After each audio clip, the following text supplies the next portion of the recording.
नमस्कार दोस्तों, कैसे हो सब। आई होप आप अच्छे होंगे और स्वस्थ होंगे। आपका अपने channel med X Y Z में आपका स्वागत है। दोस्तों, सर्दियों का मौसम चल रहा है और इसमें कफ की बहुत ज़्यादा प्रॉब्लम शुरू हो गई है। तो आज का टॉपिक कफ है। कफ क्या है, क्या इसके साइन एंड सिम्टम है, क्या इसकी कॉज है, क्या इसकी होम्योपैथिक एंड एलोपैथिक ट्रीटमेंट है। तो वीडियो में बने रहे अंत तक।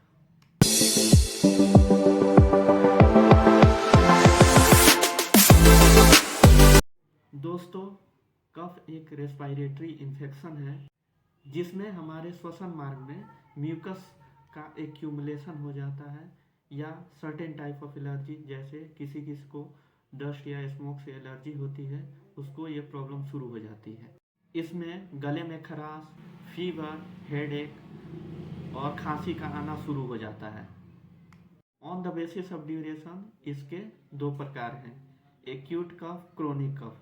एक्यूट कफ वो होता है जिसकी अवधि 4 हफ्ते से कम होती है। क्रोनिक कफ वो होता है जिसकी अवधि 6 से 8 हफ्ते होती है और उसके ऊपर भी चली जाती है।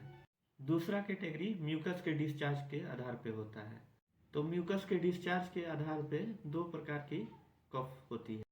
तो पहला होता है ड्राई या अनप्रोडक्टिव कफ और दूसरा वेट और प्रोडक्टिव कफ। ड्राई कफ उसे बोलते हैं जिसमें म्यूकस या बलगम बिल्कुल नहीं निकलता है, सूखा खांसी होता है। वेट कफ या प्रोडक्टिव कफ उसे बोलते हैं जिसमें जब हम खांसते हैं तो म्यूकस का डिस्चार्ज होता है, यानी बलगम निकलता है। अब बात करते हैं इसके साइन एंड सिम्टम में की। तो साइन एंड सिम्टम में पहला ये होता है कि गले में बहुत ज़्यादा खराश रहती, छींक बहुत ज़्यादा आती है और नाक बहुत ज़्यादा बहता है। नाक कभी कभी जाम भी हो जाता है। पूरे शरीर में दर्द रहता है और कभी कभी फीवर और हेडेक होना शुरू हो जाता है। अस्थमा वाले पेशेंट को सांस लेने में दिक्कत भी शुरू हो जाती है। अब बात करते हैं इसकी कॉज की। तो कॉज में पहला वायरल इन्फेक्शन, जो आमतौर सर्दी जुकाम के वजह से होता है। दूसरा कारण होता है इसका URTI, upper respiratory tract infection, जिसमें लैरिंग्स फेरिंग्स में इन्फेक्शन हो जाता है। तीसरा इसका कारण होता है अस्थमा। अस्थमा वाले पेशेंट को अक्सर कफ की समस्या होती है जिसमें सांस लेने में डिफिकल्टी होती है।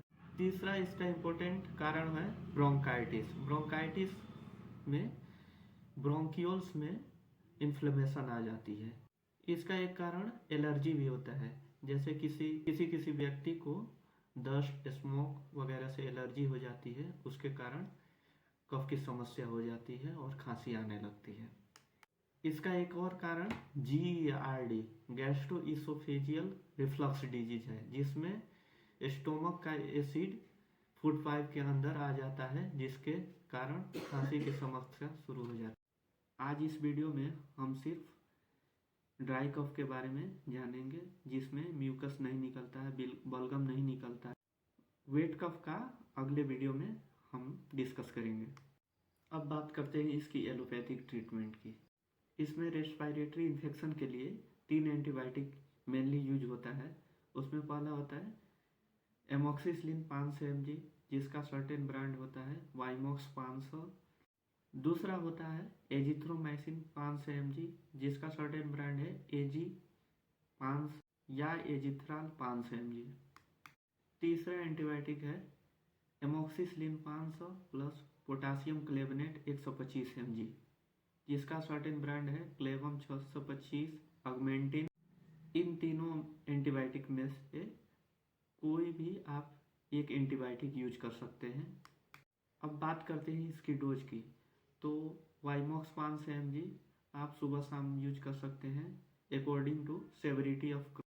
एजिथ्रोमाइसिन आप सिर्फ दिन भर के बीच में एक टाइम यूज कर सकते हैं और एमोक्सिसिलिन प्लस पोटासियम क्लेवनेट आप सुबह शाम यूज कर सकते हैं। अब बात करते हैं इसकी साइड इफ़ेक्ट की। तो साइड इफ़ेक्ट में इसका कुछ खास साइड इफ़ेक्ट नहीं है, नॉर्मल नौसिया, वोमिटिंग और हेडेक, स्टोमक अपसेट होता है।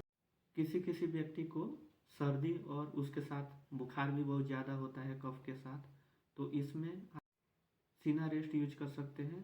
और फीवर और दर्द के लिए आप पैरासीटामोल 650 mg, जिसका सर्टेन ब्रांड मार्केट में मिलता है, डोलो 650, वो तीनों टाइम यूज कर सकते हैं, सुबह दोपहर शाम। ड्राई कफ के लिए मेनली कफ सप्रेजेंट सिरप आती है मार्केट में, जिसका सर्टेन ब्रांड है ग्लिंटस एस्कोरिल डी। इसमें डेक्स्ट्रोमेथोर्फन और क्लोरफेनेरामाइन होता है। अब बात करते हैं इसकी होम्योपैथिक मेडिसिन की। तो ड्राई कफ के लिए बेस्ट होम्योपैथिक मेडिसिन में पहला होता है ब्राइनिया। ब्राइनिया के कफ की ये सिम्टम रहता है कि पेशेंट जब खांसता है तो उसको चेस्ट और हेडेक में बहुत ज़्यादा पेन होता है, और उसके साथ इरिटेशन ऑफ थ्रोट, मतलब गले में खराश बहुत ज़्यादा। भोजपुरी में कोई पेशेंट हम लोग के पास आता है तो ऐसे बोलता है कि खांसा दानी तो सीनवे दुखाता, सीनवे बुझाता कि फट गई। दूसरी मेडिसिन जो ड्राई कफ में मेनली यूज होती है होम्योपैथिक में, वो होता है रूमेक्स क्रिस्पस। इसके खांसी का लक्षण ये होता है कि जब भी मौसम चेंज होता है तब इसकी खांसी शुरू हो जाती है।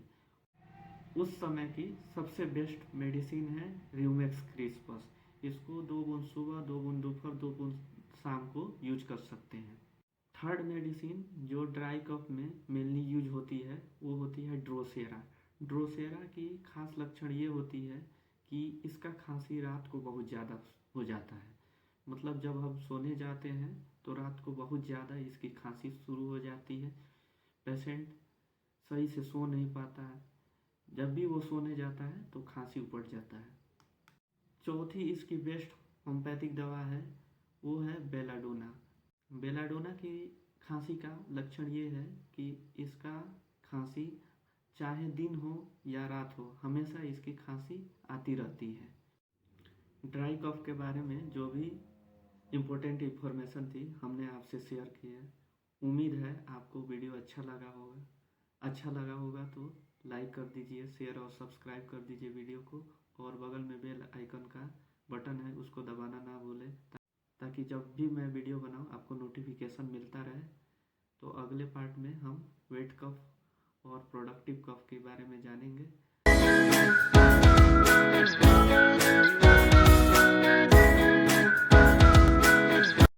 तब तक के लिए ग्लोरीफाई योरसेल्फ।